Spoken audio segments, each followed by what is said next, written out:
Bonsoir à vous chers téléspectateurs à la maison. C'est avec un plaisir incommensurable que nous vous retrouvons en direct de MyTV Channel ce jeudi 16h30 18h30 dans le cadre de notre rendez-vous hebdomadaire, votre programme éducatif, le rendez-vous des entrepreneurs.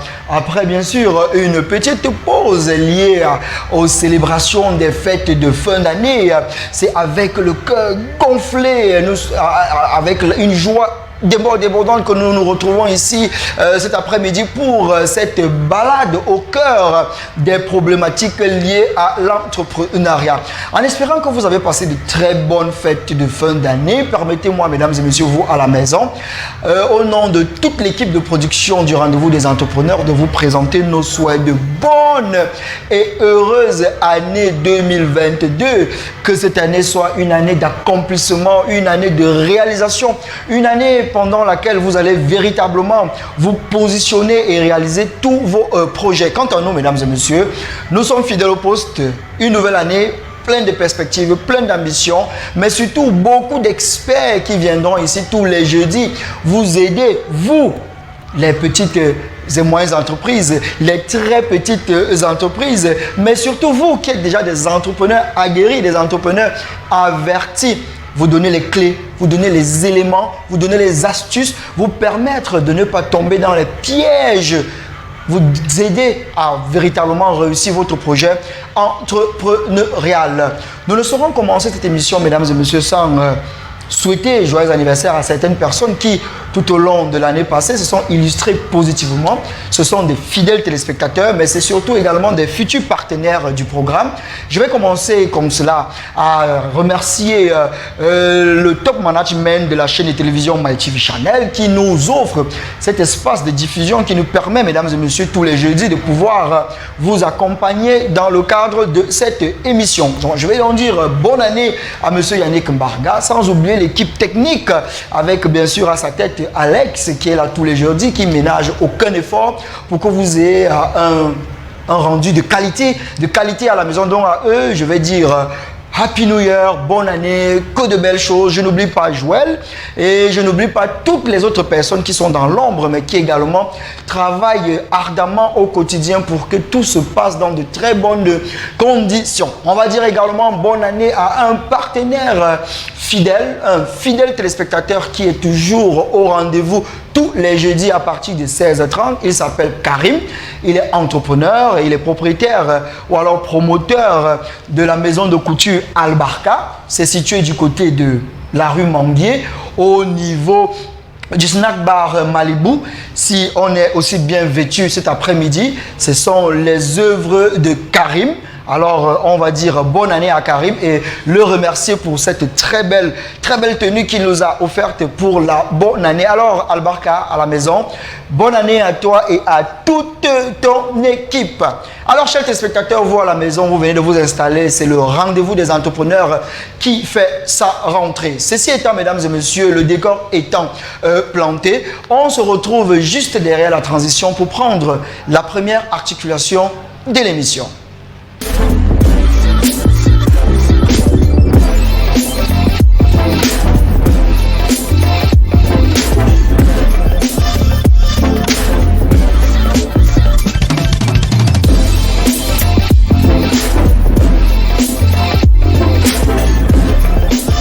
De retour sur le plateau du rendez-vous des entrepreneurs, mesdames et messieurs, comme je le disais tantôt, c'est avec le cœur plein de joie que nous commençons cette année 2022 et nous vous promettons des sujets alléchants, des experts hautement qualifiés. Et dans le cadre du programme de cet après-midi, nous allons recevoir une personne véritablement aguerrie dans son domaine, mesdames et messieurs.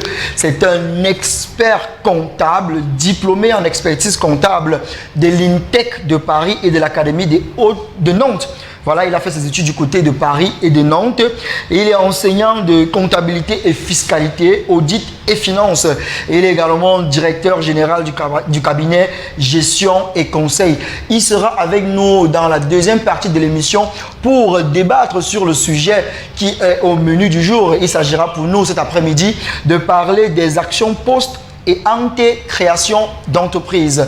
Vous avez bien compris, mesdames et messieurs, dans cette émission cet après-midi, nous allons parler de ce qu'il faut faire avant de créer son entreprise. Quelles sont les actions à mener avant la création de son entreprise? Pour passer de l'idée au projet, il y a des préalables. Et quels sont ces différents préalables? Nous allons en discuter avec notre expert comptable qui va nous retrouver tout à l'heure en deuxième partie d'émission. Dans le thème également, il s'agira de parler des actions à prendre après la création de l'entreprise.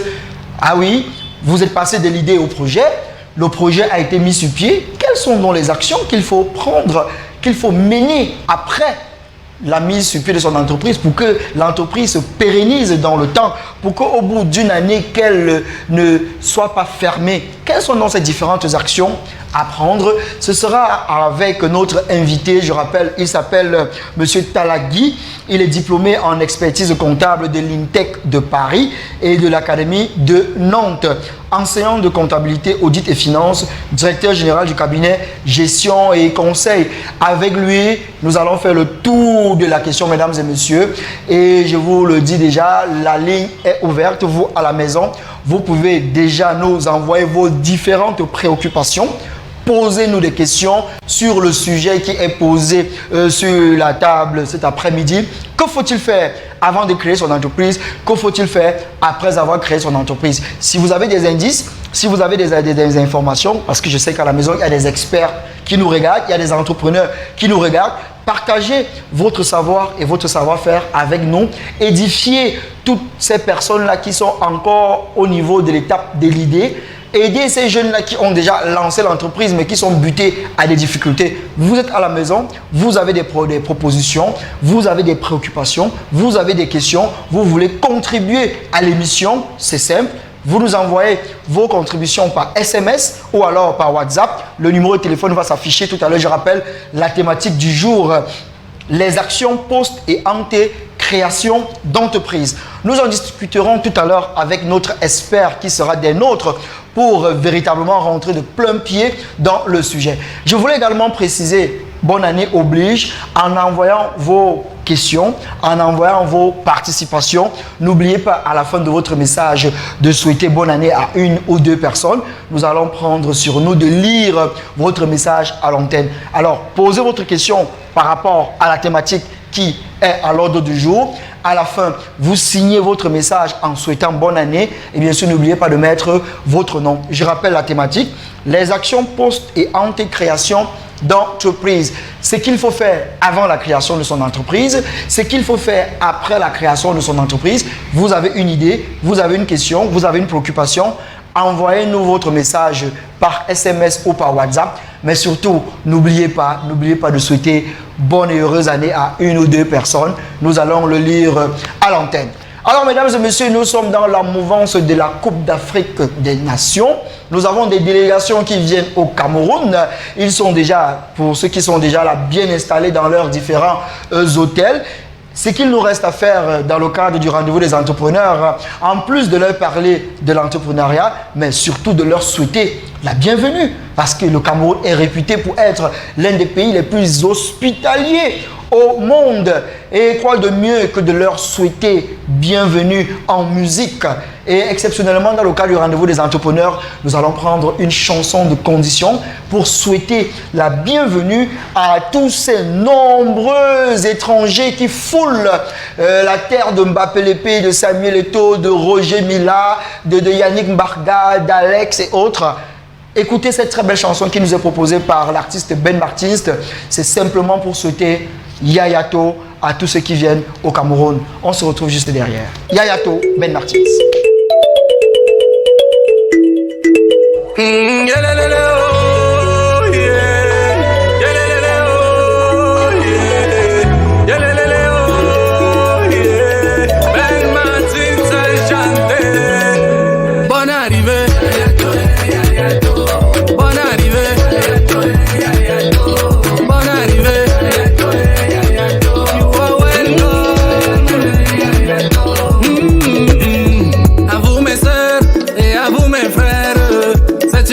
Joie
Mesdames et messieurs, c'est avec beaucoup de bonheur que je vous proposais cette chanson de Ben Martins.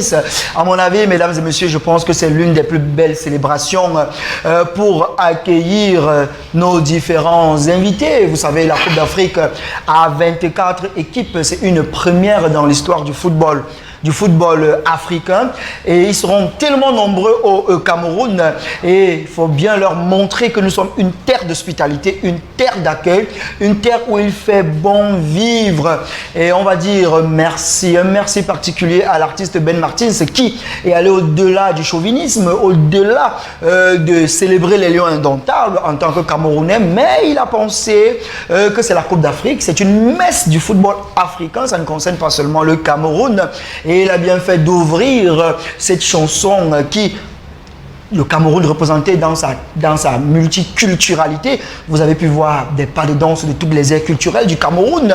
En moins de 4 minutes, il nous a baladé dans les culturelles soudano-sahéliennes, dans les culturelles Fambeti, sans oublier bien sûr les culturelles Grassfield et les culturelles Sawa. Je pense que les délégations, comoriennes déjà au Cameroun, gabonaises, sénégalaises et autres, et toutes les délégations qui sont déjà au Cameroun, partout où ils ont sûrement regardé cette vidéo et ils sont très contents, et ça annonce déjà l'ambiance, ça pose déjà ce qu'il va se passer à partir de dimanche prochain. On va donc dire merci à cet entrepreneur culturel qui est Ben Martins, parce qu'il faut dire que la musique également, investir dans la musique, c'est de l'entrepreneuriat.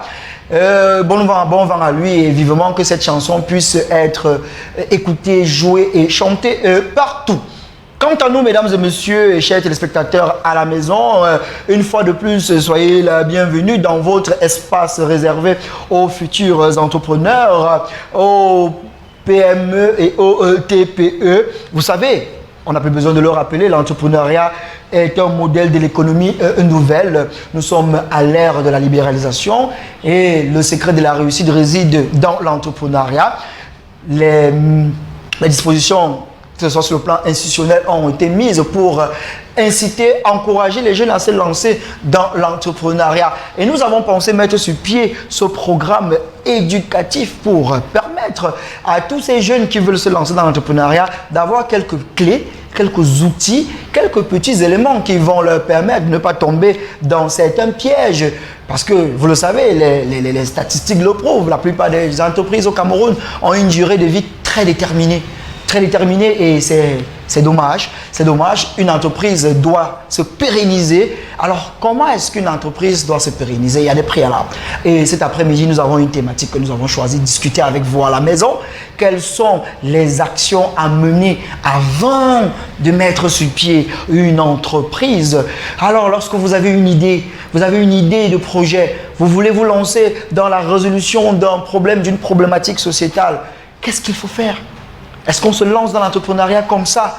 Il y a des techniques, il y a des préalables, il y a un ensemble d'informations qu'il faut recueillir, il y a des données.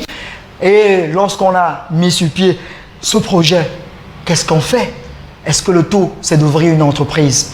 Alors, si à la maison, vous avez des informations, vous avez des indices, partagez avec nous et partagez avec ceux qui n'ont pas toutes les informations comme vous à travers le numéro de téléphone qui s'affiche au bas de l'écran. Envoyez-nous vos messages, vos préoccupations, vos suggestions. Et je vous l'ai dit, n'oubliez pas de signer vos messages en souhaitant une bonne année à une ou deux personnes. Nous allons lire cela.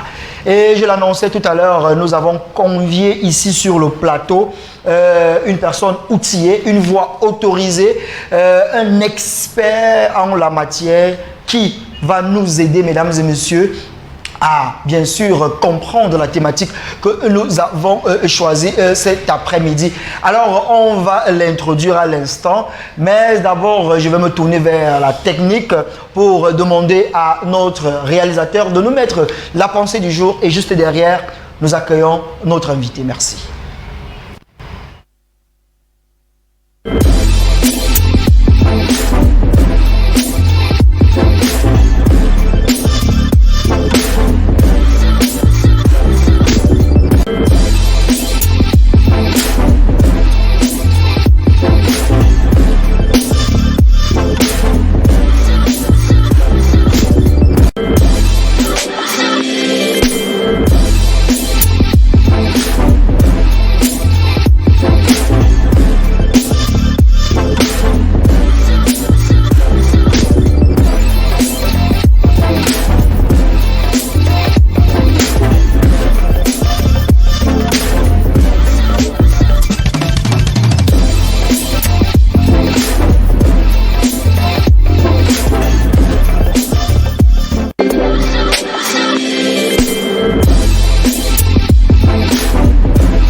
Sur le plateau du rendez-vous des entrepreneurs, mesdames et messieurs, votre émission socio-éducative de formation et d'information. Cette émission qui s'est donnée pour ambition et vocation de vous donner des clés, des outils pour vous permettre de réussir votre projet en entrepreneurial. Dans le temps d'émission, je vous annonçais notre problématique qui porte sur les actions post et ante-création d'entreprise. Ce qu'il faut faire avant de se lancer dans la création de l'entreprise, mais surtout ce qu'il faut faire lorsqu'on a déjà créé son entreprise. Et pour débattre sur cette thématique, mesdames et messieurs, nous avons un invité que nous avons convié sur ce plateau cet après-midi. Mais avant cela, on prend notre pensée du jour. On va entrer avec la pensée du jour. Cette pensée du jour qui est de Thomas Edison qui dit, je cite, « La valeur d'une idée réside dans son utilisation ». Je répète avec la complicité de la technique, la valeur d'une idée réside dans son utilisation. Cette pensée est signée Thomas Edison. Mesdames et messieurs, je me tourne à l'instant vers notre invité. Il s'appelle Talla Guy. Il est diplômé en expertise comptable de l'INTEC. Il va corriger peut-être tout à l'heure si je me suis égaré à un niveau de Paris et de l'Académie de Nantes. Il est enseignant de comptabilité, fiscalité, audit et finance et il est également directeur général du cabinet gestion et conseil. Alors, monsieur Talla Guy, bonsoir et bienvenue sur le plateau du rendez-vous des entrepreneurs. Bonsoir monsieur Armstrong et merci de m'avoir passé la parole. Merci également de m'avoir invité sur ce plateau ce jour. Voilà. On va dire bonne année. Bonne année. Les civilités nous l'imposent. Tout à fait. Alors, vous avez passé des très bonnes fêtes de fin d'année. Je dirais oui. Alors, vu que Dieu nous a gardés jusqu'ici, si nous sommes là aujourd'hui, c'est que l'année n'a pas aussi mal commencé. Grâce pour cela. Tout à fait. Alors, pendant les fêtes de fin d'année, qu'est-ce que M. Talagui a fait pendant les fêtes de fin d'année, bon, je suis marié, bon, j'ai 2 enfants. Donc j'ai essayé juste de mettre ma petite famille à l'aise. Donc je les ai amenés un peu à Yafé, comme on le fait partout d'ailleurs. Voilà. Voilà. Donc, du coup j'ai essayé de passer tout ce qu'il fallait, voilà, et tout ce qu'il fallait, n'est-ce pas, pour qu'ils soient à l'aise. Et j'ai aussi sacrifié un peu de temps, vu que j'étais un peu en vacances en même temps. Donc du coup, pour qu'on puisse aussi rester en famille et du coup, comme souvent dit au quartier, fais-toi, même c'est pas le thème à utiliser ici. Voilà. Ensemble. Alors, je vais demander à la technique de me rassurer que le micro de notre invité, voilà, ça passe très bien. Voilà. Alors, monsieur Talagui, dans votre présentation, je vous ai vu faire des grands gestes. Alors, à quel niveau est-ce que je vous ai retiré un grade ou alors je vous ai augmenté un grade? Oui, au fait, il y a un grade qui m'avait augmenté, il faut que je retire pour que les pères ne se fâchent pas. Honnêteté intellectuelle. Tout à fait. Donc, du coup, je suis en fin du second cycle d'expertise comptable de l'Intec de Paris. Voilà. À travers l'ONECA, l'Ordre national des experts comptables, n'est-ce pas, qui est l'école qui nous lie à l'Intec de Paris, qui est une école que nous faisons en ligne. Voilà. Alors, pour ceux qui ne maîtrisent pas bien le process, alors est-ce que vous pouvez restituer à nos différents téléspectateurs, peut-être des futurs experts comptables comme vous, quel est le process? Vous dites que vous êtes en fin de premier cycle. Alors, comment se passe le processus pour arriver à être véritablement expert comptable? Tout à fait. Monsieur, le processus, il est simple.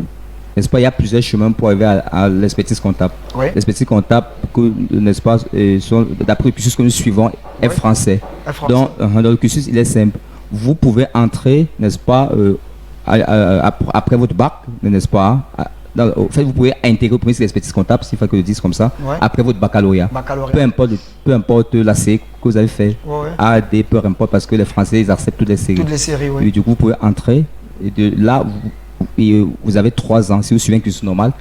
Dans quelle école supérieure? L'école, université simple. Au fait, au Cameroun, déjà, n'est-ce pas, l'Intec de Paris s'est fait représenter à travers l'Ordre national des experts comptables du Cameroun qui est à Bastos, Bastos, l'ONECA. Oui. Donc, du coup, c'est par là qu'il faut aller. C'est l'école qui est recommandée. Donc, lorsqu'on veut, sans te couper, lorsqu'on veut engager une carrière qui va nous mener vers l'expertise comptable, après son baccalauréat, toutes séries confondues, on doit aller à l'ONECA. L'ONECA, tout à fait. Donc on ne va pas en Guayaquil, on ne va pas asseoir. Au fait, nous allons y arriver, il y a d'autres chemins. Voilà. Mais c'est le chemin principal, c'est là. Donc là où on y va, on a 3 ans si on suit un cursus normal. On a 13 unités d'enseignement validées. 13 unités avec, sans avoir aucune autre inférieure à 6 suivants. Il faut bien insister, sans avoir une note inférieure à 6 suivants. Et dans la mesure où nous avons une note inférieure à 10 suivants, il faudra moduler, c'est-à-dire qu'il faudra avoir 13 à une unité d'enseignement et peut-être par exemple 7 à une autre pour que ça fasse 20 pour pouvoir moduler. Et aussi, voilà, donc quand vous finissez le premier cycle d'expertise comptable, n'est-ce pas, après vous vous lancez au second cycle, n'est-ce pas, au cours duquel vous devez valider encore 7 matières. Donc le premier cycle s'arrête après, au terme de 3 ans. 3 ans. Le second, c'est 2 ans. Donc ça suit le processus licence master, LMD, voilà. Licence master, doctorat d'université. Et après les 2 années du second cycle maintenant, vous vous lancez, n'est-ce pas, au 3e cycle, qui est le stage d'expertise comptable, qui sera bouclé, n'est-ce pas, par un soutien du mémoire du DEC, du diplôme d'expertise comptable, qui se fera en France, c'est-à-dire à Paris même, à l'école mais. Du coup, de là, vous devenez expert comptable, mais vous ne pourrez pas encore avoir à exercer en tant que tel parce qu'il faut des agréments. Il faudra revenir pour pouvoir, n'est-ce pas, chercher à obtenir l'agrément CEMAC. Parce que l'agrément CEMAC, une fois l'agrément CEMAC obtenu maintenant, il faudra maintenant chercher à avoir l'agrément ONECA pour être plein. Mais ça signifie que c'est un long processus pour devenir expert comptable. C'est très long parce que aussi les unités d'enseignement que nous validons sont aussi complexes. C'est facile mais c'est complet, il faut beaucoup étudier parce que chaque cours est organisé en 4 séries, 4 livres qu'on appelle les séries. Donc du coup, la série la plus faite, la moins volumineuse, si fait que je dis ainsi, est d'environ 280 pages. Sinon, il y a des séries de 800 pages.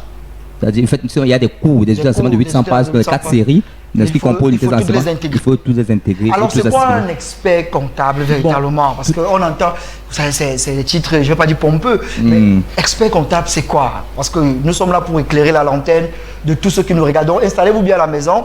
Nous avons la chance d'avoir un enseignant sur le plateau. Alors, un expert comptable, c'est quoi? Au fait, n'est-ce pas, monsieur Armstrong, un expert comptable, c'est juste celui-là qui est chargé de réviser les comptes des entreprises. C'est celui-là qui est qui est chargé, en fait, c'est celui qui accompagne les entreprises sur tous les plans. Parce qu'un expert comptable suit une formation comptable, fiscale, juridique, bref, il est presque managérial, il est complet. Donc, il suit les entreprises. Les entrées, les comptes. Il suit l'entreprise sur le plan comptable, sur le plan fiscal. Les impôts. Sur tous les plans, sur le plan fiscal, sur le plan de la paie et des cotisations sociales. Et aussi, à la demande des entreprises, où sont la loi, dans certains cas, il y a aussi des missions d'audit et des commissariats au compte. C'est-à-dire, c'est quoi une mission d'audit? C'est une mission, n'est-ce pas, sur laquelle le professionnel de l'expertise comptable, agissant soit en tant qu'expert comptable, pour des missions de contrat, pour des missions dont le contrat n'est pas, n'est-ce pas, forcément légal, comme les commissaires qui est imposé par la loi pour certains types d'entreprises, à juste réviser les comptes et rédiger un certain rapport pour dire, n'est-ce pas, aux associés de ces entreprises. Actualité oblige, nous avons suivi à la FECAFOOT le nouveau président Samuel Eto'o ordir un audit. Oui, tout à fait, voilà. Tout à fait. Il est question donc à travers cet audit-là, comme je disais tantôt, n'est-ce pas, il veut que l'expert comptable en fait vienne essayer de clarifier sur la situation réelle, n'est-ce pas, des immobilisations d'une part, de la trésorerie, et aussi du résultat, n'est-ce pas, de la FECAFOOT avant la prise de fonction de Samuel Eto'o. Mais le mot audit fait souvent beaucoup peur. Oui, lorsqu'on entend audit, on va directement à la prison. Non, pas toujours. Est-ce que c'est vrai? Il faut peut-être clarifier. Oui, l'audit, l'expert comptable, lorsqu'il... Et je voulais préciser, vraiment, nous sommes en direct. Si vous voulez participer à l'émission, c'est juste par SMS ou alors par WhatsApp. Posez vos questions par rapport à la thématique. Le numéro ne bouge pas, il reste figé à l'antenne avec la thématique. Donc, pas d'appel, je vous en prie. Ok, merci, monsieur Anson. Donc, l'audit, c'est quoi? C'est juste une mission à travers laquelle l'expert comptable, le commissaire concernant le type d'émission, intervient, n'est-ce pas, pour donner son avis. N'est-ce pas, sur la situation financière d'une structure. C'est-à-dire, il essaie, d'après les méthodes, n'est-ce pas, la profession, qui sont bien, n'est-ce pas, définies. Donc, si l'entreprise est bien gérée, si elle est bien gérée, si elle n'est pas déficitaire, tout à fait. S'il n'y a pas des excédents, en fait, s'il n'y a pas de détournements, si les valeurs, peut-être des actifs, c'est-à-dire des immobilisations qu'on dit être au bilan, si ces immobilisations existent réellement, parce qu'il y a aussi ce qui fait qu'on appelle le contrôle d'existence. C'est-à-dire, est-ce que tout ça existe? Est-ce que la trésorerie, l'argent qu'on dit être dans les caisses ou à la banque, est-ce que c'est réel? Parce qu'il y a aussi, n'est-ce pas, ils essaient un peu de vérifier aussi la consistance, la réalité, n'est-ce pas? Si ce n'est pas le blanchiment d'argent, par exemple. Et aussi à la fin de sa mission d'audit, n'est-ce pas, qui touche tous les aspects d'entreprise, la paie, le personnel, est-ce que le personnel est recruté aussi, n'est-ce pas, les règles, n'est-ce pas, à respecter la procédure de recrutement. Tout à fait, bref. Est-ce que parce que le commissaire ou l'expert comptable qui intervient dans le cadre d'un audit, n'est-ce pas, c'est ce qu'on appelle le manuel des procédures, n'est-ce pas, c'est un document qui a été écrit pour dire comment l'entreprise doit fonctionner. Donc ça veut dire que... Donc du coup, il vérifie est-ce que tout le monde a respecté ce qui a été dit. Une sorte de commissaire au compte. Tout à fait. C'est l'audit. En fait, c'est un peu ça. Donc il n'y a pas d'audit sans manuel de procédure. Parce que tout le personnel d'entreprise est supposé, n'est-ce pas, suivre ce manuel de procédure pour bien travailler. Donc du coup, l'auditeur vient d'essayer de voir est-ce que tout le monde travaille selon. Ça veut dire que vous avez une position assez stratégique. Ça veut dire que vous n'êtes pas exposé à des tentations. Si on vous appelle pour faire un audit. Alors, du coup, il y a ce qu'on appelle. Comment est-ce que vous faites? Il y a la déontologie. Absolument. Il y a ce qu'on appelle l'indépendance. L'impartialité. C'est pour ça que même dans. Vous avez aussi un serment d'Hippocrate. Les médecins ont un serment d'Hippocrate. Vous, est-ce que vous avez un serment que vous. À la sortie, par exemple? Logiquement, prêtez serment. Vous prêtez serment. Tout à fait. Tout à fait. Donc, on procède comme les notaires ou tous les avocats, comme vous l'avez dit, les médecins. Donc, du coup, il y a la déontologie qu'il faut respecter. Il y a l'indépendance. Parce que lorsque un expert comptable ou un commissaire comptable intervient, n'est-ce pas, lors d'une mission, au lieu de donner, n'est-ce pas, le chiffre exact ou bien le rapport exact, on va dire ça comme ça, de ce qu'il a relevé comme anomalie, il donne plutôt un rapport inverse. Donc l'entreprise ou bien les personnes qui l'ont appelé pour effectuer ce travail peuvent demander encore à un autre expert comptable une contre-expertise. Ça c'est permis. Et si le rapport est différent, ils peuvent encore demander un troisième.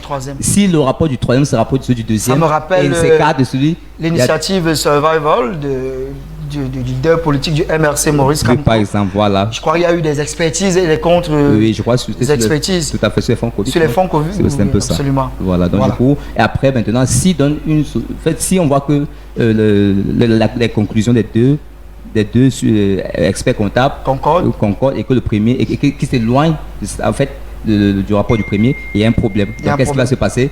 On va essayer de remettre en cause l'expertise, les travaux du premier et du coup voir où tout le débat se passe. Alors, je te fais une confidence. Je mangeais quelque part très récemment et il y avait un monsieur d'un âge déjà quand même avancé, mais pas très avancé, qui est du même corps que vous. Et il semblait me dire que c'est vraiment pas facile d'être expert comptable au Cameroun.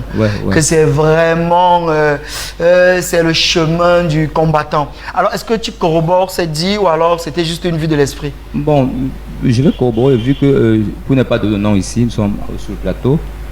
Il y a une dame, je prends un cas simple, il y a une dame, n'est-ce pas, qui avait créé une société BTP avec son époux.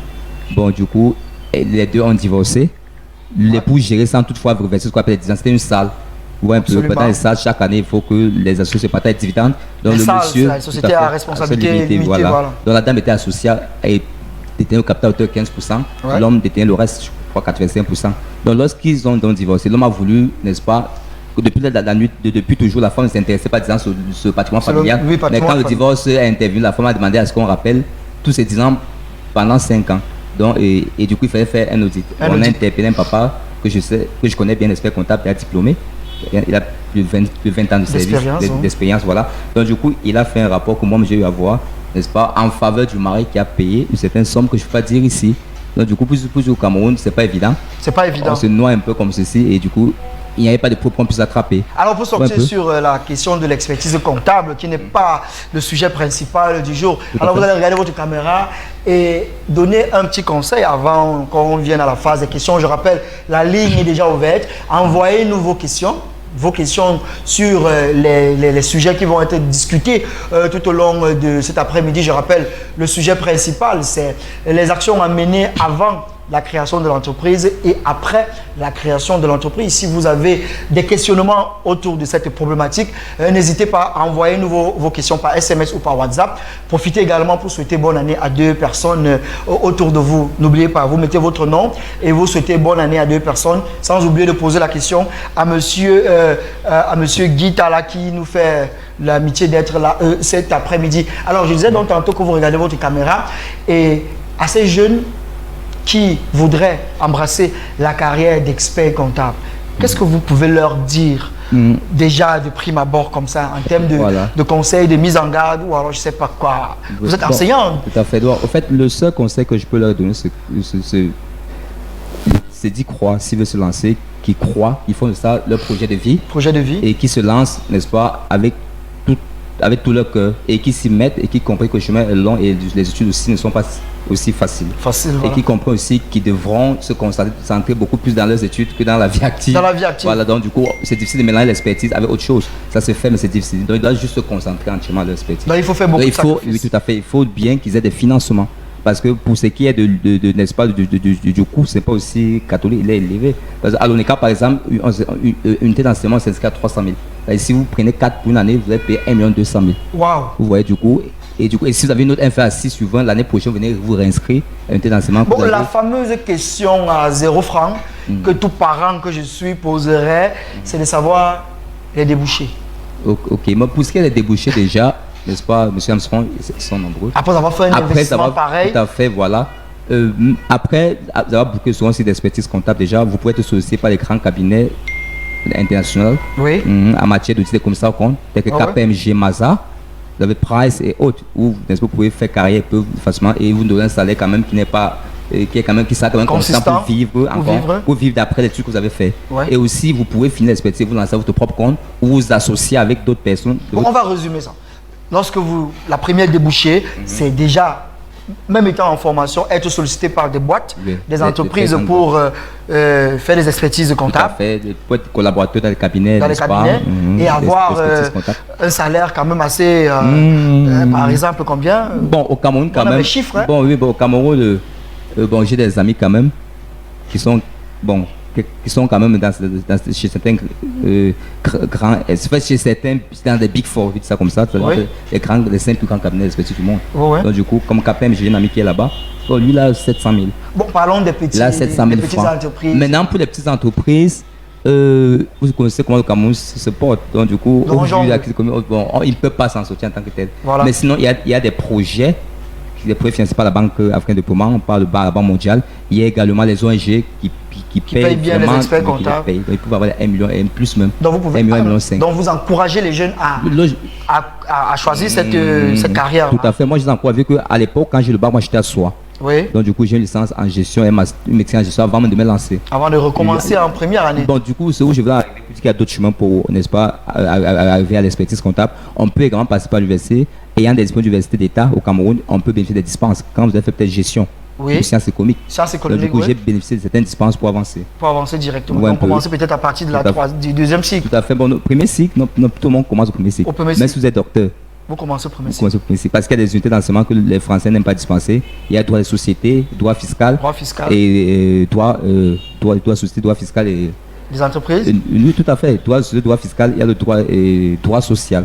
Oui, ne dispense pas ça. Mais si vous êtes docteur, à moins que vous avez eu doctorat dans une université d'Europe ou française, voilà, reconnue dans la liste des dispenses. Voilà, mesdames et messieurs, vous faites bien d'être parmi nous cet après-midi. Vous regardez à l'instant le rendez-vous des entrepreneurs. Vous êtes déjà très nombreux à vous bousculer à la maison. Cela se ressent à travers les nombreux messages qui nous parviennent dans notre répondeur. Je rappelle, nous avons sur le plateau Monsieur Guy Talla. Il est expert comptable, on peut le dire déjà ainsi. Il est en second cycle, c'est ça, fin du premier cycle de l'INTEC de Paris et de l'Académie de Nantes, enseignant de comptabilité, fiscalité, audit et finance et directeur général du cabinet gestion et conseil. On en parlera tout à l'heure avec lui. Nous débattons sur la question des actions à mener avant et après la création d'entreprise. Posez vos questions par SMS, faites-nous les parvenir par SMS ou par WhatsApp. Nous allons en discuter. Alors, si vous êtes déjà un expert aussi en question d'entreprise, donnez-nous vos suggestions. On va en discuter avec notre expert qui est là ce soir. C'est un partage, c'est un échange. C'est ça le rendez-vous des entrepreneurs. Alors, sans transition, Monsieur Guy Talla, nous parlons cet après-midi des actions post- et ante-création d'entreprise. Pour commencer, c'est quoi une entreprise ? Une entreprise déjà... Pour parler terre à terre, parce que terre à terre, pour que tous ceux qui nous regardent puissent véritablement comprendre. Madame Nabay Amselam, il faut dire que dans nos précédentes émissions, Larissa, notre consultante permanente, aime souvent à dire que l'entrepreneur n'est pas le commerçant. Donc il y a une grosse différence entre un commerçant et un entrepreneur. Je ne sais pas si vous partagez cet avis. Je suis d'accord. Alors c'est quoi une entreprise? Une entreprise, en termes très simples, n'est-ce pas, est une organisation, n'est-ce pas, qui peut être personne physique ou morale, n'est-ce pas, qui regroupe en son sein le capital, c'est-à-dire le capital humain, capital financier, n'est-ce pas, et qui essaie d'assembler tout cela pour produire des biens et services qui peuvent être marchands ou non marchands. Mais du coup, je préfère que nous restions dans les biens marchands parce que c'est plus facile. C'est dans le très simple. Donc c'est juste, n'est-ce pas, un ensemble de moyens qui est mis sur pied au sein d'une organisation ou même pas une organisation afin de produire des biens et services marchands ou non marchands. Bon, du coup, c'est quoi le service marchand? Ouais, service marchand, c'est un service qu'on, après, n'est-ce pas, l'avoir produit, on met sur le marché. Comme par exemple, je vais prendre un exemple simple. On a peut-être le Blue de Eneo, le service Blue de Eneo qui sont en train de vendre sur le marché. Donc on fabrique un produit après étude parce qu'on ne fait pas un produit au hasard, on se rassure. Fait une étude de marché. Il y a un site qui pourra, n'est-ce pas, être intéressé. Identifier. Dans les besoins et tout, on concocte un produit, on essaie de vendre sur le marché. Et aussi, en matière de produits, il y a des services dont j'énonce là tout à l'heure. On peut aussi avoir des biens, n'est-ce pas, des biens qui peuvent être aussi produits par l'entreprise. Comme peut-être, si on va au brasserie, peut-être à Guinness, l'alcool par exemple, le savon, le sucre et tout le reste. Ça, ce sont des produits aussi qui sont marchands. Ça, ce sont des biens marchands. Voilà. Donc, vous avez cette définition assez brève, précise et concise de l'entreprise. Nous allons prendre le premier volet de la thématique qui consiste à parler des actions post-création d'entreprise. Je pense que là, nous sommes encore au niveau de l'idée, de projet. Alors, nous sommes à l'idée de projet. Quelles sont les actions que celui qui a été inspiré doit véritablement poser? Quelle est la procédure, la démarche qu'il doit adopter avant de se lancer véritablement à la matérialisation de son projet? Ok, monsieur Ansouan, je vous remercie pour la parole. Déjà, pour ce qui est, n'est-ce pas, de la question d'entreprise, beaucoup aimeraient se lancer, mais beaucoup ne savent pas comment y procéder. Absolument. La procédure, elle est simple. Il faut d'abord qu'il y ait n'est-ce pas, la naissance de l'idée. Il faut que la personne qui veut investir fasse naître l'idée. Et pour que l'idée soit naisse, n'est-ce pas, à l'entrepreneur, qu'est-ce qu'il faut? Il faut d'abord qu'il essaie de penser à ses propres rêves. Peut-être il peut y avoir un entrepreneur qui avait pensé créer un hôtel un jour. Maintenant, s'il a donc l'idée de créer l'entreprise, il dit, comme j'avais pensé au départ à l'hôtel, comment je fais pour procéder. Et du coup, nous qui sommes là aujourd'hui, on va juste essayer de dire que quand tu as eu ton projet à l'époque et lorsque tu as bien pensé, tu as mûri, maintenant pour te lancer, il faut maintenant mettre cette forme de projet. Bon, si on peut prendre un exemple, peut-être pour qu'on se comprenne bien, on dit par exemple, moi j'ai l'idée peut-être de la création d'un détergent, d'un savon. Tout à fait. Alors, quelle est la démarche que je dois faire? Ok, maintenant, si je veux peut-être créer une structure qui fait dans la fabrication et la livraison des détergents, par exemple, après que j'ai fini mon idée, après que j'ai essayé, n'est-ce pas, de lancer mon projet, qu'est-ce que je fais? Je fais ce qu'on appelle l'étude commerciale. Est-ce que mon projet il est faisable? Est-ce qu'il est faisable? Parce qu'on peut avoir le but n'est pas, n'est-ce pas, de se lancer dans un projet où on investit après, on ferme les portes le lendemain. La pérennité de l'entreprise. Quels sont les concurrents déjà présents sur le marché, même s'ils fabriquent des détergents qui sont des marques différentes de la marque dont je vais mettre sur le marché en même temps. Aussi, quelle est la cible? Est-ce que les détergents que je vais, n'est-ce pas, produire, est-ce que je peux les vendre ici? Peut-être à Yaoundé ça passe. Ou est-ce que la cible n'est pas plutôt ailleurs, peut-être dans les cantons? Donc, il faut aussi identifier la cible commerciale. En même temps, il faut également, n'est-ce pas, faire ce qu'on appelle de la prospection. La prospection. Avant même de se lancer, qu'est-ce que je dis? Il faut faire ce qu'on appelle, il faut établir un questionnaire. Ouais, un peu. Il faut déterminer d'abord un prix psychologique. Il faut remplir ce questionnaire par plusieurs personnes. Aller sur le terrain. Tout à fait, sur le terrain. Questionner des gens. Questionner des gens, voilà. Il y a peut-être des gens, par exemple, il y a Mada, par exemple. Si je crée peut-être X-Men qui a des têtes caractéristiques, est-ce que vous pouvez prendre ça à tel prix? À l'issue de ça, on pourra savoir combien de personnes sont intéressées et à quel prix. Absolument. Déjà, donc du coup, ça permettra en fait de déterminer un prix psychologique pour essayer, n'est-ce pas, de se lancer. Et en même temps aussi, avant aussi même d'arriver là, je suis un peu très vite. Je suis très vite. Il faut d'abord faire une pré. En fait, il faut d'abord faire ce qu'on appelle le check-up. Qu'est-ce que ça s'appelle par check-up? Le check-up de la zone dans laquelle on veut se lancer. C'est-à-dire, après d'avoir vraiment étudié les concurrents, est-ce que nous pourrons également aussi avoir de quote-part de marché? Quand tout cela est fait maintenant, on voit que l'étude commerciale est bonne, on pourra se déployer beaucoup pour se lancer, ça difficile, mais qu'il y a quand même des personnes intéressées au maximum. Qu'est-ce qu'on fait maintenant? On passe maintenant à l'étude financière. Il nous faut dépenser combien pour que notre projet soit réalisable. Déjà. Par contre, c'est là que c'est faisable. Après l'étude commerciale, on a essayé de valorisation, c'est bon. Maintenant, l'étude financière. Maintenant, qu'est-ce qu'il faut que je fasse pour m'en sortir? Est-ce que je vais seulement penser à mon projet aujourd'hui? Non.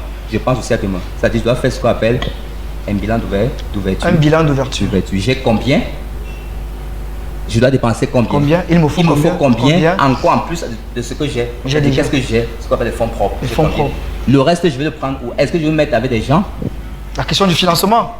Ou est-ce que je vais aller auprès si c'est un emprunt bancaire, voilà. C'est un endettement. Et si je vais aller auprès d'une banque, est-ce que j'ai des garanties suffisantes pour que la banque me fasse confiance? Parce que la banque, ça ne s'amuse pas. Donc du coup, la plupart du temps, les gars pouvaient se mettre ensemble, surtout les jeunes, pour, n'est-ce pas, pour répartir non seulement le risque, et aussi au vu de leurs moyens, qui n'est pas souvent considérable. Voilà. Et une fois que cela est fait, qu'est-ce qu'on fait? On élabore également notre compte de résultat prévisionnel. On estime que la première année, beaucoup plus, on demande de le faire sur 3 ans. C'est ce qu'on appelle le business plan? Le business plan, le business plan inclut la stratégie, en fait, et l'étude commerciale. Avec tout ce que j'ai cité. Donc là, nous sommes dans le business plan. Nous sommes dans le business plan. Absolument. Oui, un peu, parce que les comptes de ça font partie du business plan. J'allais arriver à la fin. N'est-ce pas? Donc, du coup, on essaie d'élaborer ça, on essaie d'estimer. La première année, on peut vendre ceci. Les dépenses qu'on va, n'est-ce pas, supporter seront de l'ordre ceci. Et on n'invente pas, on essaie de faire utile. Si on prend 2 emplois à qui on va payer 40 000, si on fait une projection, n'est-ce pas, où on doit peut-être louer par mois 50 000 ou 100 000 pour produire et tout. Bref, on essaie d'évaluer tout ça, on met comme charge la première année aux lignes. Maintenant, le chiffre d'affaires, au vu, n'est-ce pas, d'études commerciales, on peut vendre quelle quantité, à quel prix. On prend la quantité prévisionnelle fois le prix devant prévisionnel. On multiplie par le chiffre d'affaires prévisionnel pour intégrer. Après, nous ferons la différence pour voir nos bénéfices prévisionnels. Sur 3 ans, nous verrons si nous évoluons, même si à quelques francs près, mais que le résultat évolue de manière progressive et qui reste positif. On ne peut pas investir si on voit qu'à la base, lorsqu'on essaie de faire des prévisions, on perd. C'est ça qu'il est question de voir un peu. Absolument. On essaie d'évoluer comme cela. Et maintenant, lorsque tout cela est fait, bon, on décide. Si, au vu, n'est-ce pas, de toute notre étude financière, on voit que ça peut aller, on se lance. Donc, la plupart du temps, on calcule ce qu'on appelle le seuil de rentabilité. Que à partir, si j'investis comme ceci, à partir de quel chiffre d'affaires je serai rentable. Parce que le seuil de rentabilité, il faut que je définisse ce chiffre d'affaires en dessous duquel l'entreprise réalise les pertes. Et même au-dessus duquel l'entreprise réalise les bénéfices. N'est-ce pas? Et au-dessus duquel l'entreprise réalise les bénéfices. Donc il faut que c'est exactement le seuil de rentabilité.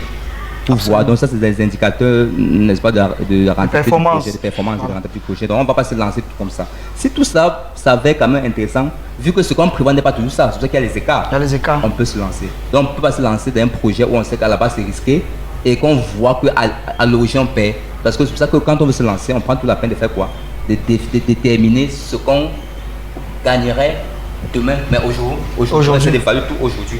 On va atteindre demain, c'est pour ça que la plupart du temps, on utilise les techniques d'actualisation. Voilà. Donc nous sommes dans, mesdames et messieurs, la phase préliminaire, les préalables avant de se lancer dans le projet d'entreprise. Et ce que j'ai retenu, c'est qu'il y a un élément incontournable, le business plan, qui est un travail de réflexion, un travail de terrain, un travail minutieux. Voilà. Et la dimension dont généralement j'entends, il faut se faire accompagner ou alors se faire entourer d'experts. Alors, est-ce que cette dimension-là, vous l'intégrez aussi dans la démarche, préalable à la création d'entreprise? Tout à fait.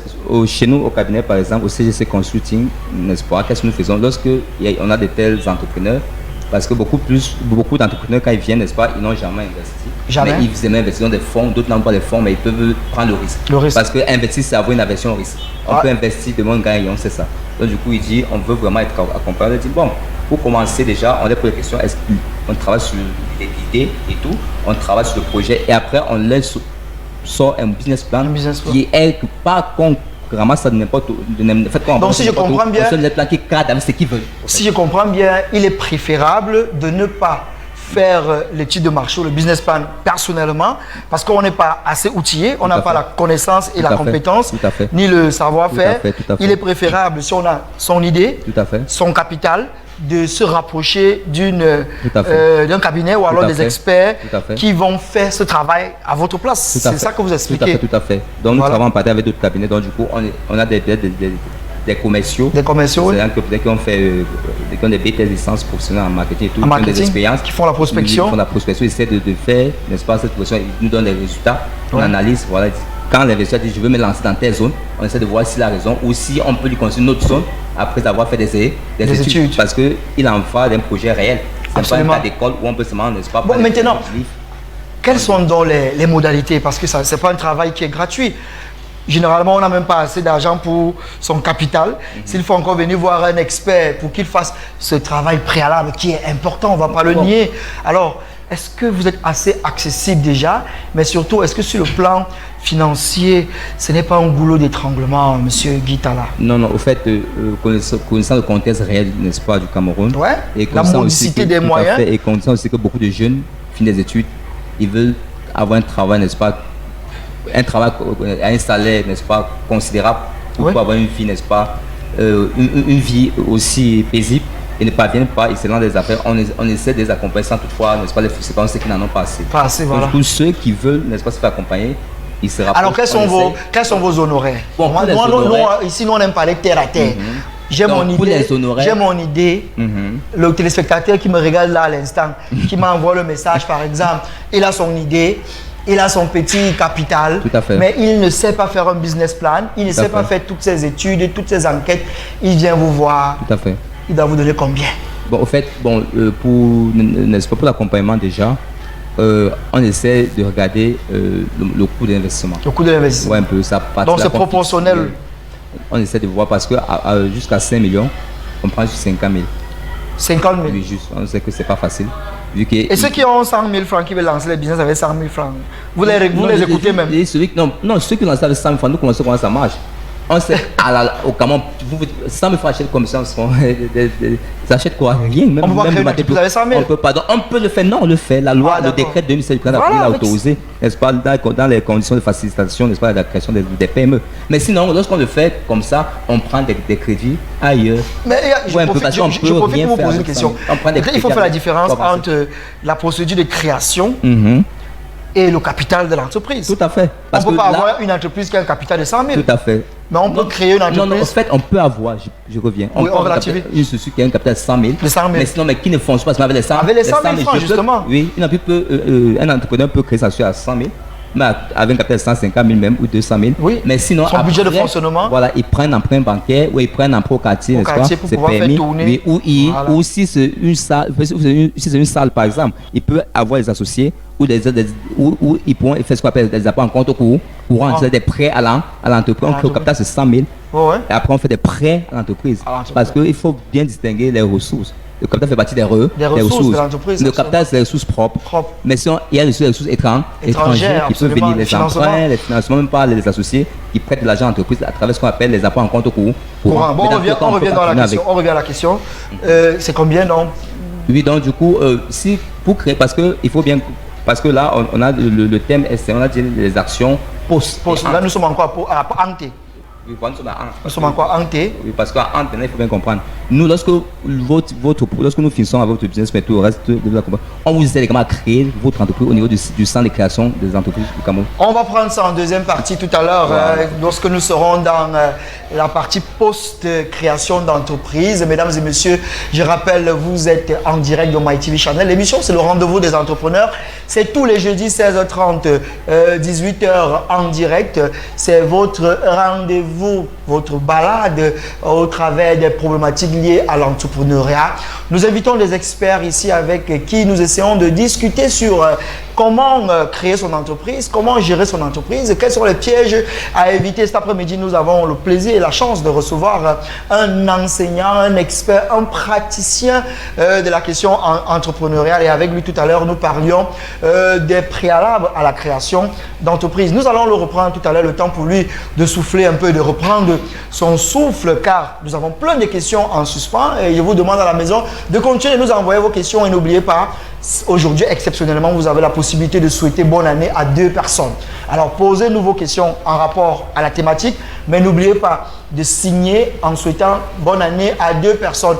Je vais donc à l'instant me tourner vers la technique pour prendre l'élément vidéo que nous a fait parvenir Larissa Boaikao, qui est notre experte attitrée, qui, pour des raisons professionnelles, se retrouve en ce moment de l'autre côté du continent, en Occident, dans l'Hexagone, comme on le dit, qui également a essayé de placer un petit mot concernant notre thématique du jour. Alors, on prend cet élément vidéo et on se retrouve juste derrière pour la suite de l'émission. Merci.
tous, j'espère que vous allez bien.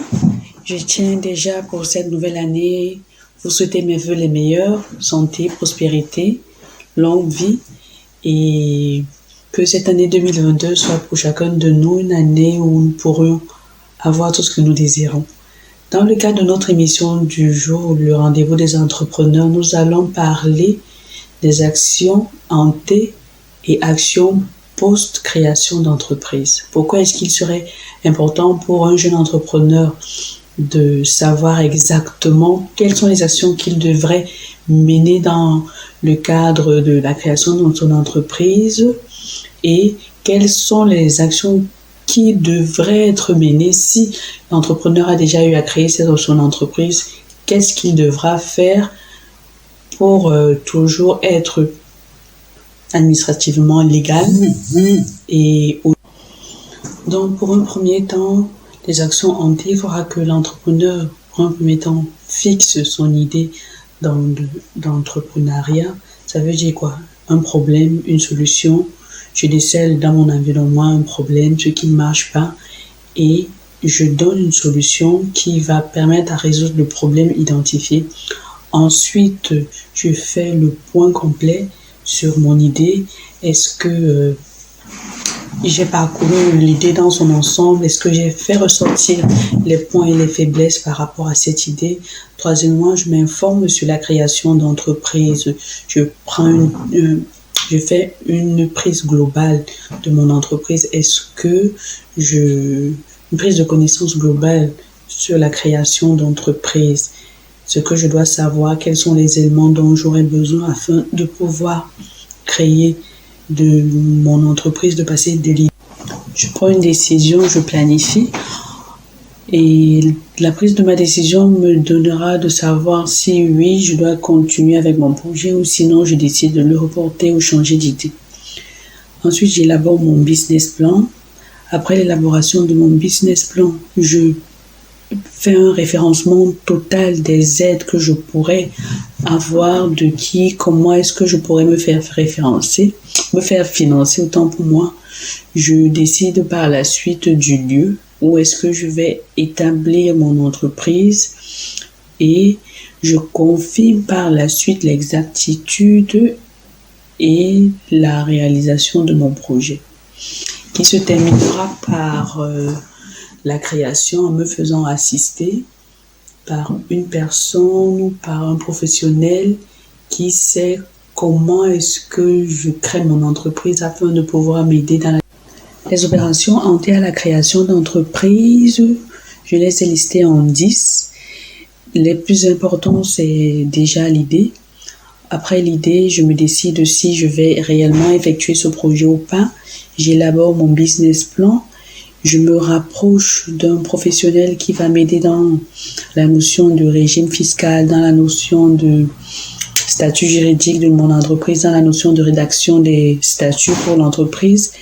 Après cela, je pourrai avoir mon immatriculation. Donc, je vais revenir dans les détails des différents points sur l'article que je vais faire paraître demain sur ma page Facebook Larissa Boaikao, où vous aurez en détail l'ensemble des actions ante à la création d'entreprise. Pour ce qui est des actions post-création d'entreprise, ils sont plus dans le sens. De retour sur le plateau du rendez-vous des entreprises, mesdames et messieurs, c'était l'élément de Larissa Boaikao qui revenait également sur le sujet qui est à l'ordre du jour, notamment les actions à mener avant et après la création d'entreprise. Comme elle l'a si bien dit, rendez-vous sur sa page Facebook demain pour rentrer en profondeur sur cette problématique. Donc vous à la maison, je vous invite à aller rapidement sur sa page Facebook Larissa Boaikao et vous aurez un article complet qui va faire le tour de la question. Nous profitons pour lui souhaiter nos souhaits, lui présenter nos souhaits de bonne et heureuse année 2022 que du bonheur dans sa vie et que tous les projets sur lesquels elle se lance soient un succès incommensurable. Alors, notre invité, M. Guy Talla, Larissa Boyekao, je ne sais pas si tu as quand même tendu un peu l'oreille. Elle est revenue sur quelques éléments sur lesquels nous avons discuté tout à l'heure quand même. Tout à fait. J'ai bien suivi, n'est-ce pas, son intervention et du coup, elle a su essayer, n'est-ce pas, de dire ce que j'ai eu à dire de manière détaillée. Elle a fait un résumé, lui. Voilà. Un aspect juridique que je n'ai pas eu le temps de toucher. Elle a évoqué, elle a eu aussi le temps, n'est-ce pas, d'évoquer ça à son niveau. Parce que lorsqu'on crée un structure aussi, lorsqu'on a une idée, lorsqu'on veut créer une entreprise, il y a des entreprises qui nécessitent qu'on ait des agréments. Des agréments. Comme peut-être l'hôtel. Ou un peu, il faut un agrément pour... Alors, si nous prenons ces aspects juridiques, d'abord les dénominations, je pense qu'il y a une catégorisation d'entreprises. Tout à fait. TPE, PME, SARL, tout ça. Tout à fait. Qu'est-ce qu'il en est exactement? Donc, déjà, si nous restons dans le cadre propre du Cameroun, c'est ça plus facile pour les entreprises qui veulent se lancer au Cameroun. Lorsque nous voulons créer des structures, il y a des étapes. On peut créer un établissement. Établissement. Un établissement, c'est quoi? C'est une structure qui est créée avec un capital qu'on peut, n'est-ce pas, qui est construit avec un capital dont le créateur d'entreprise peut choisir. C'est-à-dire qu'il n'y a pas un minimum. C'est-à-dire tu peux dire, je me lance avec 200, tu te lances 100 000, 50 000. Et du coup, pour créer cette structure, n'est-ce pas, c'est très simple. Après avoir, n'est-ce pas, réalisé les premières étapes que nous avons énoncées, l'idée du projet, la version du projet, tout ce qu'on a énoncé plus haut, n'est-ce pas, vous allez juste au niveau du centre de création d'entreprise avec la photocopie de votre carte nationale d'identité. Photocopie de la carte d'identité au centre de formalité de création d'entreprise. Centre de formation et de création. Centre des formalités de création. Centre des formalités de création des entreprises. Oui, il y a ça dans toutes les régions. Dans toutes les régions. Vous vous rendez dans celle de votre région où vous voulez situer une entreprise. Oui. Vous donnez la photo de votre CNI. Vous prévoyez 41 500. Tout le monde connaît les 41 500 pour créer son entreprise. Oui, en même temps, vous prenez un papier format sur lequel vous mentionnez l'activité que vous voulez exercer, le nom et le nom, et si vous joignez aussi un plan de localisation de l'entreprise. Oui, de là vous y allez, n'est-ce pas, de là ils vont vous guider. Et en combien de temps bon, la plupart du temps on dit qu'on peut le faire en 24 heures, bon c'est pas toujours ça.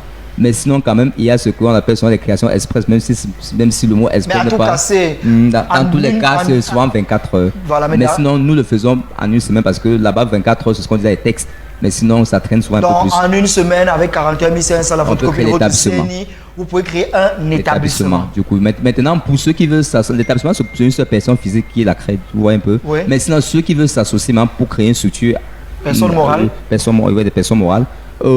Les PME par exemple, parce que les petites entreprises, n'est-ce pas, ont bénéficié du chef de l'État en 2016 dans son décret, n'est-ce pas, des facilités de création. C'est-à-dire, avec 100 000, tu peux créer. Or, à l'époque, l'acte uniforme au Ouattara gratuit de la société commerciale disait qu'il fallait 1 million. 1 million. Oui, dans l'État a sorti un décret qui disait avec 100 000, on peut y aller. Mais jusqu'à 1 million, on n'est pas obligé de passer par un notaire. C'est pour ça que lorsque des entrepreneurs viennent nous voir, on les aime à élaborer les statuts, parce qu'il y a ce qu'on appelle les statuts sous seing privé, où ils vont signer, et au sein des créations dans les entreprises, le chef de sang va faire ce qu'on appelle la reconnaissance d'écriture et des signatures. Là, ça les dispense aussi, n'est-ce pas, des honoraires du notaire qui sont vraiment énormes. Aussi abordables. Voilà, donc c'est après 1 million, à partir de 1 million, après ça peut au-delà de 1 million que nous ne pouvons plus facilement donc de 100 000 à 900 000, disons. De 100 000 à 1 million même. 1 million, on peut créer une petite et moyenne entreprise, sans passer par notaire. Tout à fait, voilà. Donc au-dessus de 1 million, on passe automatiquement par notaire. Beaucoup plus, les structures que j'évoque, ce sont des structures, n'est-ce pas, telles que les salles. Et on les appelle les SARL. Non, les renseignements que je donne, là tout de suite, c'est pour ça. De 100 000 à 1 million, c'est pour les salles. Ce qu'on appelle les situations limitées. Voilà, ce qu'on appelle salles. Donc, du coup, on peut créer une salle unique personnelle. Si vous ne voulez pas vous associer aux gens, vous pouvez créer une salle unique personnelle. Et si vous voulez créer une salle, vous avez même 35 millions, on peut vous accompagner autrement. On peut déclarer un capital de 1 million. Et le reste, vous pouvez mettre comme les apports en compte courant, toujours pour faciliter la création, pour éviter d'aller chez un notaire qui va vous prendre peut-être 300, 400 000, comme vous connaissez. Donc, pour résumer, parce que c'est un sujet assez vaste, assez large, il est impératif aussi de penser à l'immatriculation de l'entreprise lorsque on est un entrepreneur dont la dimension juridique est importante. Tout à fait. Donc, lorsqu'on crée dans une structure, au niveau du CFCE, ils ont, n'est-ce pas, un bureau, n'est-ce pas, qui gère la création même. Ils ont un bureau qui est relié au greffe. Au greffe, voilà. Du tribunal du lieu de situation d'entreprise. Ils ont aussi un un bureau un bureau qui concerne les impôts, c'est-à-dire qui gère les impôts. Donc quand vous créez de là-bas, en quittant de là, on vous donne votre registre de commerce qui montre que vous êtes immatriculé, on vous rattache à un centre des impôts. Si vous avez le personnel que vous voulez utiliser, on vous rattache à le centre des CNPS. Et tout ce qui reste, oui, tout à fait. Et tout ce qui va vous rester à faire, c'est d'amener votre dossier, n'est-ce pas, à chaque administration pour qu'ils puissent l'enregistrer. Donc à votre sortie de là, vous êtes... Donc ce qu'on peut retenir, c'est que désormais, la création d'entreprise n'est plus la mer à boire. C'est plus tout à fait une action très compliquée. Non, elle est simple. Il suffit juste de bien s'entourer. Tout à fait. Avec les coûts sont simples parce que pour une SAP peut-être unipersonnelle, les exemplaires de statut dont n'est-ce pas, il faut faire valoir au centre de création ces 6 exemplaires où on doit timbre. Bref, le coût, c'est maxis 99 000 que vous dépensez au niveau du CFCE. Hormis nos honoraires. Chers spectateurs, merci pour vos nombreux messages. Nous allons épuiser quelques-uns. Alors, le premier message qui nous parvient, ou bien qui nous est parvenu, salut et bonne année, c'est La Roche d'Odja. J'aimerais créer mon prêt-à-porter de vêtements. J'aimerais bien avoir vos conseils. Il souhaite bonne année à sa belle famille à Ayos et à leur fils Abertois. Donc, si vous êtes la belle famille de La Roche d'Odja, retenez ou acceptez ses vœux de bonne et heureuse année. Alors, M. Guitala, il a un prêt-à-porter. Il veut ouvrir un prêt-à-porter de vêtements.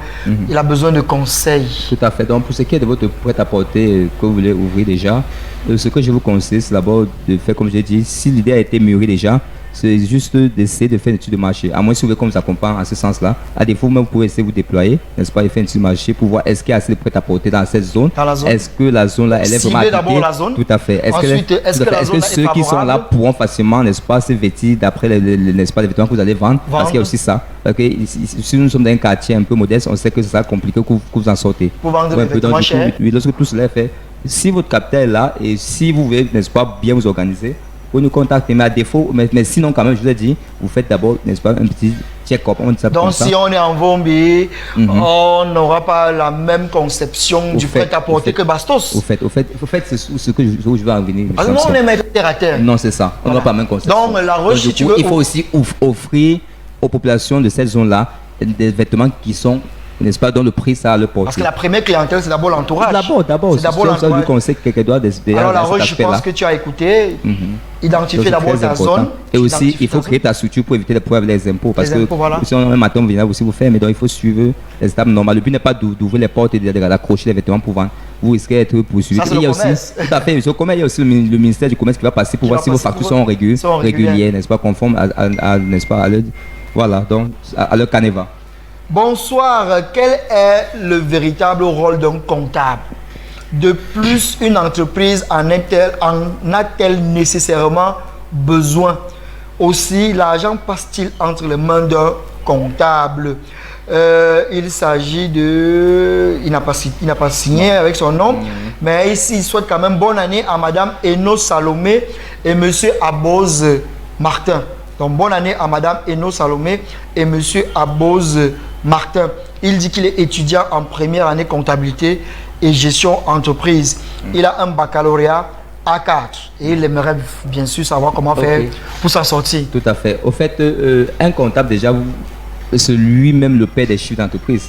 Un peu. Donc, c'est-à-dire quoi? Celui qui suit l'activité, celui qui fait des inventaires, c'est-à-dire celui qui vérifie le stock qui est écrit sur du papier, ce qu'on appelle stock théorique, est vraiment le même stock qu'on peut démanteler physiquement. Voilà. Celui également qui suit les recettes qui aident l'entreprise, n'est-ce pas, à se situer par rapport à sa trésorerie. C'est lui qui rassure l'entreprise que dans nos caisses, on peut avoir tel montant. Mais ce n'est pas lui qui manipule les fonds. Désolé, dans une structure, il y a une caissière. Le comptable, lui, il utilise juste les documents. Lorsqu'un comptable décaisse de l'argent, peut-être il va faire un achat, il ramène les pièces justificatives, ce qu'on appelle les factures. Aussi, lorsqu'il y a un impôt à payer, peut-être il peut prendre des fonds à la caisse en déchargeant sur une pièce de caisse et que lorsqu'il part effectuer l'opération, il ramène la pièce justificative. Le comptable n'est pas le banquier d'entreprise. C'est celui qui suit la rentabilité de l'entreprise, qui se rassure que l'entreprise est en règle, que ce soit avec l'administration fiscale, c'est-à-dire chaque mois, il essaie de calculer les impôts et de reverser avant, n'est-ce pas, la date limite, c'est-à-dire avant l'échéance. Le comptable est une sorte de commissaire au compte. Bon, pas un commissaire au compte, lui, il est externe. Il vient voir si le comptable a fait ce qu'il fallait et il fait son rapport. Voilà. Non, je disais, par analogie, dans une association, le comptable, le commissaire au compte vérifie juste, c'est le trésorier qui... Bon, le comptable, on pas dire, bon, on peut dire ça comme ça, mais étymologiquement, on ne peut pas. Mais dans tous les cas, le comptable, c'est lui qui, n'est-ce pas, se charge de vérifier la rentrée de l'entreprise. Donc, chers amis, chers téléspectateurs, je pense que vous avez bien suivi. Le comptable ne touche pas l'argent, en principe. C'est le banquier, ce n'est pas le caissier. Mais une entreprise a obligatoirement besoin d'avoir un comptable. Il joue un rôle important dans primordial même, je dirais. Voilà, primordial dans la vitalité d'une entreprise. Parce que, voilà, si je dois ajouter pour sortir, n'est-ce pas, d'après le Code général des impôts du Cameroun, par exemple, il y a des structures qui doivent obligatoirement avoir qui doivent obligatoirement tenir une comptabilité et qui doivent déposer des bilans chaque année. Les bilans sortiront, il faut un comptable pour suivre leur comptabilité, n'est-ce pas, il va prendre la peine d'arrêter le mouvement. Absolument. C'est-à-dire les entrées, sorties, tout le moment qui touche le patrimoine de ces structures-là. Et prendre aussi la peine de déclarer les prix des impôts et gérer la cotisation CMPS. Donc du coup, c'est pas lui le caissier, il y a une caissière qui encaisse les fonds. Une autre question qui nous parvient. Je m'appelle Léonie Blanche depuis Koutaba. Ma question est de savoir, est celle-ci, c'est quoi un expert comptable proprement dit? On a répondu un expert comptable, à cette question. Je fais la synthèse, c'est juste celui qui vient réviser la comptabilité d'entreprise pour voir si elle a été bien faite ou pas. Qui reste les outils pour convaincre les associés ou actionnaires de ces sujets que votre argent est en train d'être bien géré à travers son rapport qui fait, n'est-ce pas, et qui est communiqué à l'Assemblée générale des associés. C'est lui qui interpelle à chaque fois qu'il y a une situation des associés d'entreprise pour effectuer des travaux, pour vérifier s'il y a peut-être des détournements, dans la mesure où le dirigeant juge qu'on l'a volé. Ça, c'est un peu ça. Donc, lui, il intervient en tant que personnel externe. Donc, il n'est pas employé de l'entreprise. C'est un prestataire de service. C'est un prestataire, mais il pourra aussi l'être s'il le veut. Mais sinon, lorsqu'il exerce dans le cadre, n'est-ce pas, légal, il n'est pas salarié. C'est interdit par déontologie. Interdit, voilà. Donc, continuez à nous envoyer vos messages. Envoyez nous vos messages. Posez les questions à notre expert qui est là. Le thème s'affiche au bas de l'écran. Profitez de sa présence. Ce soir, c'est votre cadeau de bonne année. Avec lui, je pense que toutes vos questions auront des réponses. Okay. Quand on veut créer une entreprise, c'est possible de faire une mauvaise étude de marché? Tout à fait. Comme j'ai dit tantôt, c'est que lorsqu'on veut, n'est-ce pas, investir, il y a ce qu'on appelle la version au risque. On peut faire une étude de marché dans la mesure où on n'a pas essayé, n'est-ce pas, d'utiliser toutes les techniques d'étude de marché. Parce que dans tous les cas, on sait que lorsqu'on investit, il y a la phase de lancement qui n'est pas facile. Il y a la phase de croissance où on ne gagne pas toujours. Alors avant, donc, il y a le cycle de vie d'un produit. Quand on crée une structure, on met sur pied un produit qui doit suivre les étapes normales. Mais lorsqu'on a bien fait sur le marché quand même, sur la cible qu'on a choisie, on pourra s'en sortir. Donc si on échoue, on comprend bien qu'il y a une étape d'étude du marché qui a raté. Bon, je pense que vous avez répondu à sa dernière question. Et malgré l'étude de marché, si le projet ne se réalise pas comme on le souhaite, que faut-il faire? Abandonner le projet ou bien? Mais ça dépend. Est-ce que le projet tient à cœur à la personne? Si ça tient à cœur, on peut essayer d'aller dans d'autres univers pour essayer de relancer. Ou à des fois, on peut passer à autre chose. Ou on peut lui substituer un projet qui est presque similaire. Si la personne veut vraiment faire dans que son projet se réalise. Ou on peut être dans d'autres univers, se lancer, faire une étude pour voir si ça peut se faire là-bas. Mais ne pas abandonner. Tout à fait, on n'abandonne pas. Voilà, nous avons notre fidèle téléspectateur de tous les jeudis. Il s'appelle Victor Premier depuis l'état de Manama, au Bahreïn. Il dit bonsoir à vous sur le plateau et bonne année. Juste pour vous remercier pour vos conseils et aussi profiter de cette occasion pour souhaiter bonne et heureuse année à ma femme. Il n'a pas donné le nom. Et à la grande famille Yubayou, qu'elle aille toujours au-delà de la performance. Merci à toi Victor. Ça aurait été bien de mettre le nom de ta chère et tendre pour qu'on puisse lui dire bonne année de manière solennelle. Mais merci déjà d'être toujours connecté. Alors, on va à la recherche d'un autre message. Comment faire pour ouvrir une poissonnerie et bien s'en sortir? Il n'a pas signé. Bon, Kenye Teda Dominique. Comment on fait pour ouvrir sa poissonnerie? Voilà, la poissonnerie, déjà, si vous ouvrez la poissonnerie, vous connaissez bien. On a affaire à un produit qui est périssable déjà. Périssable, voilà. Ça. Donc, il faut bien choisir la zone et il faut aussi faire une étude de marché également, comme je l'ai dit, parce qu'il y a le géant du poisson au Cameroun que nous connaissons, Congècamp. S'il est près de vous, il vous pas facile, il vous écrase. Donc, nous sommes, n'est-ce pas, honnêtes là. Donc, il faut faire une bonne étude de marché. Il faut essayer de voir les besoins des populations riveraines de la zone. Voilà. Vous voyez, donc, lorsque c'est possible, il faut vous lancer en prévoyant ce qu'on appelle quoi, le groupe. Parce que si jamais c'est une zone où à un moment donné on se met à trop d'énergie et vous n'avez pas un groupe sophistiqué, le poisson là, vous connaissez ce qui va se passer, vous allez fermer. C'est un produit périssable, il faut être très pour se lancer, n'est-ce pas, dans ces produits, il faut vraiment il faut investir dans, n'est-ce pas, la logistique nécessaire. Et aussi faire des études marché et se rassurer qu'aux environs, il n'y a pas de géant. Bien que nous dit que même lorsqu'il y a un géant, on peut se faire sa part de marché, mais nous savons que le géant, vraiment, il écrase. Voilà.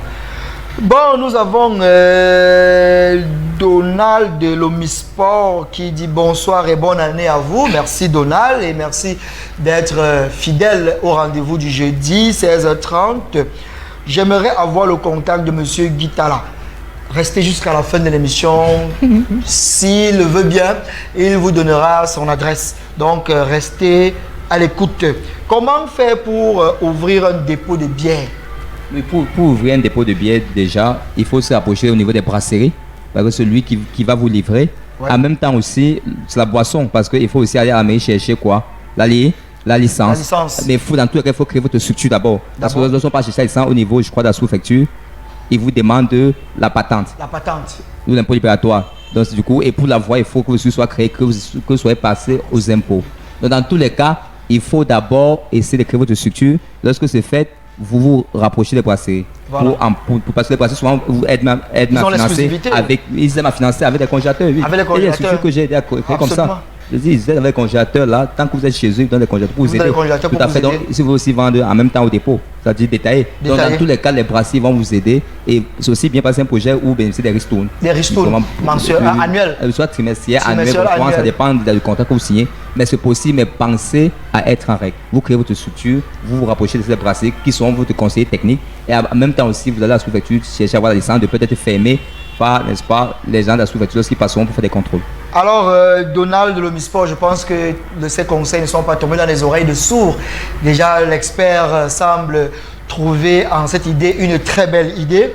Mais comme il a dit, il faut se mettre en règle et se rapprocher de la structure qui a, on va dire, l'expertise en la matière, approprier les brasseries pour avoir une licence et à bénéficier de l'accompagnement technique. Tout à fait. Voilà. Donc, reste à l'écoute. À la fin de l'émission, peut-être tu auras le contact de notre invité. Mesdames et messieurs, nous prenons comme ça la dernière virée de notre émission. Il nous reste à peine 5 minutes.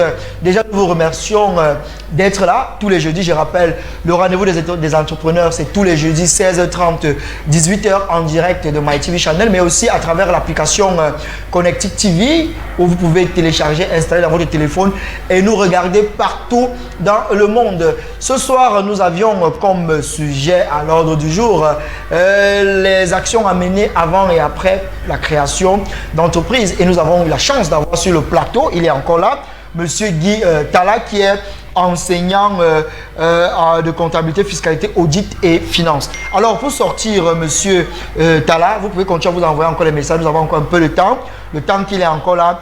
Alors, ils sont nombreux qui nous ont posé des questions. Il y en a qui veulent avoir votre contact. Ça signifie qu'ils veulent rentrer en contact avec vous. Et on a dit que dans vos missions, l'une de vos prérogatives, c'est également d'accompagner les jeunes entrepreneurs qui veulent se lancer. Alors, comment est-ce qu'on fait pour rentrer en contact avec vous? Ok, donc mon contact, il est simple. Pour ceux qui ont de quoi noter à la maison, vous pouvez prendre le 697. Voilà, le 697 54 69 72. Ça, c'est mon WhatsApp. Donc, on va reprendre ça. 697 54 69 72. Et monsieur, on peut ajouter encore l'accompagnement que nous faisons également est d'ordre comptable fiscal. Nous pouvons, n'est-ce pas, si vous n'êtes pas là pour avoir n'est-ce pas, embaucher un comptable, nous pouvons vous assister à travers le cabinet, n'est-ce pas, par rapport à votre comptabilité, nous pouvons vous atteindre à déclarer vos impôts, vos CMPS. Absolument. Et faire des inventaires. Si vous n'arrivez pas à joindre M. Guy Tala, le rendez-vous des entrepreneurs, nous sommes là tous les jeudis, 16h30, 18h. Vous nous envoyez votre préoccupation, nous allons en référer à M. Tala. Alors, généralement, dans cette émission, c'est quand on va terminer que les messages commencent à pleuvoir. On vient de recevoir à l'instant 3 messages en un temps. Mais comme il nous reste encore exactement 4 minutes, on va courir. Hein? Bonsoir à vous, moi c'est Carole. Comment faire pour ouvrir un dépôt de bière? Et j'aimerais avoir le numéro de M. Tala. Bonne année à vous. Je pense que ça rejoint la question de Donald pour le dépôt de bière. Pour le numéro de téléphone, Carole, en fin d'émission, je vous redonne le numéro de M. Tala. Ou alors, à défaut, j'ai votre numéro, je vais vous envoyer ce numéro par WhatsApp ou par SMS et vous aurez la possibilité d'aller le rencontrer pour qu'il puisse vous accompagner dans votre activité. C'est votre cadeau de bonne année. Bonsoir monsieur, s'il vous plaît, quelles sont les étapes de création d'une entreprise? Oh là là, si vous nous avez pris en début d'émission, voilà. Nous sommes revenus là-dessus, mais je vous invite à regarder le replay de cette émission, la rediffusion, samedi à 16h. Samedi à 16h, regardez la rediffusion de l'émission. Vous allez écouter toutes les étapes de création d'entreprise telles que formulées par M. Talla. Ou à défaut, vous allez sur la page Facebook Larissa Boaekao ou alors sur la chaîne YouTube Larissa Boaekao. Nous allons mettre cette émission en ligne et vous pourrez écouter, regarder et vous abreuver de tout ce que nous avons dit pendant ces 90 minutes. Mais si vous voulez toujours avoir plus amples informations, nous sommes en contact permanent avec vous.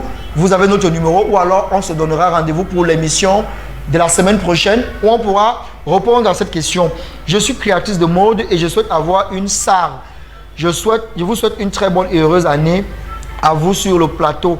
Chancel Kameni depuis Jouvence. Merci Chancel Kameni, bonne année à toi et bon courage dans ton projet. On va lui dire bon courage. Tout à fait. Elle est créatrice de mode. Tout à fait. Si elle veut une salle, ce n'est pas un souci. Si elle s'approche, on pourra l'aider. Voilà. Si elle s'approche, on pourra l'aider. Bonsoir à vous. Ma question est de savoir, ayant un budget, est-ce que M. Talla peut me proposer un projet en fonction de mon budget?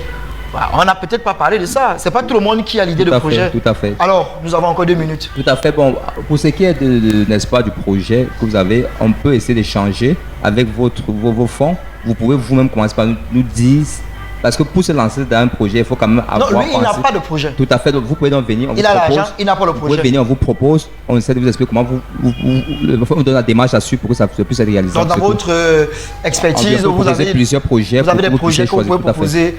Voilà. Donc, vous avez la réponse à votre question. Vous allez vous rapprocher de M. Talla et en fonction du budget dont vous disposez, il pourra vous faire des suggestions de projets. Voilà. Mesdames et messieurs, nous arrivons au thème de notre émission. Ça a été très intéressant. Ça a été un plaisir de vous retrouver pour cette nouvelle année. Monsieur Talla, alors est-ce que vous avez passé un agréable moment à notre compagnie? Vraiment, monsieur Armstrong, vraiment, je suis émerveillé. Donc, je ne peux pas en dire le contraire. Je ne sais pas si ça va être comme ça. Donc, je suis vraiment émerveillé. Beaucoup de courage à vous. Voilà. De continuer toujours, n'est-ce pas, d'œuvrer pour que nos frères puissent être édifiés par rapport à la question d'entreprise. Donc vous êtes disposé à revenir? Toujours. Franchement, moi j'étais émerveillé. Lorsqu'on vient, lorsqu'on est bien accueilli, lorsque tout se passe bien, lorsqu'on nous laisse échanger, n'est-ce pas, dans une atmosphère qui est vraiment serein, mais pourquoi ne pas y revenir? Alors un dernier mot à l'attention de tous ces nombreux téléspectateurs qui nous ont posé des questions, qui veulent vous rencontrer pour un accompagnement, et ceux qui ne nous ont même pas regardé mais qui nous regarderont en rediffusion, ou alors qui ont regardé mais qui n'ont peut-être pas eu la présence d'esprit de poser des questions. Alors, quel serait votre dernier mot, Monsieur Guy Talla? Ok, Monsieur Armstrong, je vous remercie. N'est-ce pas, ce que je vais dire pour sortir, c'est que évitez souvent de croire que avoir une somme peut-être de 5 millions et aller acheter, je ne sais pas quoi, des marchandises et ouvrir, n'est-ce pas, et prendre le local, louer et entrer dans cette entreprise va vous pousser au sommet. Évitez de croire, de penser à ça ainsi. Dans l'entreprise, c'est toute une science. Donc pour mettre une vue sur place, il faut vraiment respecter des étapes que j'ai énoncées plus haut. Bien que le temps ne nous a pas permis d'aller en profondeur, je vous conseille juste de chaque fois que vous avez un projet, soit vous cherchez quelqu'un qui vous accompagne, soit si vous êtes assez outillé, vous essayez de bien mieux votre projet, de faire des études avant de vous lancer. Parce que c'est ancien de lancer un projet, on investit finalement après une année, ou après quelques mois, on ferme. Du coup, les fonds ne sont pas forcément renouvelables pour se lancer davantage. Quand on lance les fonds, on veut les fructifier pour devenir comme, n'est-ce pas, les grandes structures, n'est-ce pas, que nous voyons aujourd'hui. Ils n'ont pas toujours, ces structures, elles n'ont pas toujours commencé là où elles sont. Là, elles ont commencé, n'est-ce pas, au bas de l'échelle. Au petit Donc, niveau. du coup, je vous dis, il faut juste avoir une aversion au risque. Investir, c'est avoir une aversion, n'ayez pas peur de perdre. Mais j'aime bien cette phrase. Investir, c'est avoir une aversion au risque. Investir, c'est avoir une aversion au risque. Nous avons parlé du risque ici. N'ayez pas peur de ça. Okay. Alors, on sort avec 2 souhaits. Bonne année à qui? On dit bonne année à qui? Bonne année à mon épouse qui est à la maison, qui me suit, Madame Talla. Madame Talla. Bonne année, Madame Talla. Oui, et mes enfants, Tchakounte et Noubi. Les petits Talla. Tout à fait, les petits Talla. Et aussi à toute ma famille. À toute la famille.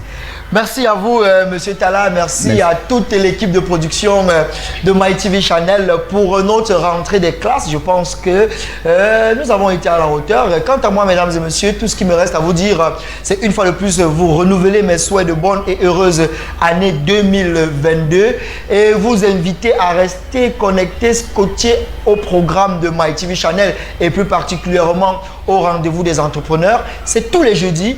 16h30, 18h en direct, en replay les samedis à partir de 16h sur Facebook Larissa Boyekao, sur YouTube Larissa Boyekao également.